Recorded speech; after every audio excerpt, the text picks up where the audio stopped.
धरती पर भगवान राम ने अपने सारे काम कर लिए थे। अब उनकी मृत्यु का वक्त सामने आ गया था। ऐसे में यमराज ने एक साधु का रूप लिया और राम के नगर पहुंच गए।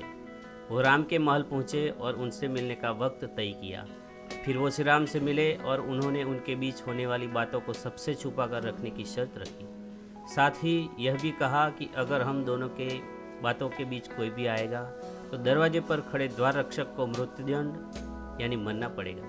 श्री राम ने साधु रूप धारण किए, यमराज की बात मान ली और हनुमान जी के न रहने के कारण राम ने भाई लक्ष्मण को द्वारपाल बना दिया।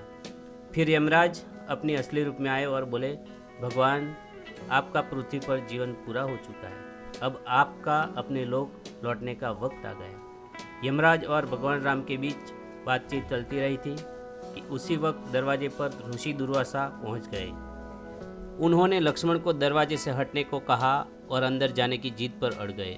लक्ष्मण ने मना किया तो वह श्री राम को श्राप देने की बात करने लगे। लक्ष्मण काफ़ी परेशान हो गए। अगर श्री राम की बात नहीं मानी तो उन्हें मरना होगा और अगर ऋषि की बात नहीं मानी तो श्री राम को श्राप लगेगा। इसी स्थिति में उन्होंने एक मुश्किल फैसला लिया और ऋषि को अंदर जाने दिया।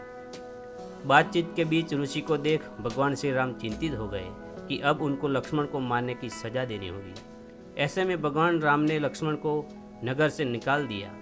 लक्ष्मण ने अपने भाई के वादे को निभाने के लिए सरयू नदी में जाकर जल समाधि ले ली। लक्ष्मण के बारे में जानने के बाद राम बहुत दुखी हुए।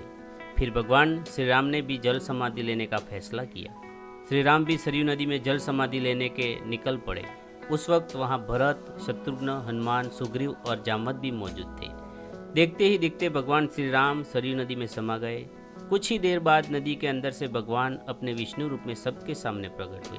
उन्होंने अपने भक्तों समेत वहां मौजूद हर किसी को दर्शन दिए। इसी तरह भगवान राम धरती पर अपने जीवन को पूरा कर स्वर्ग लौट गए।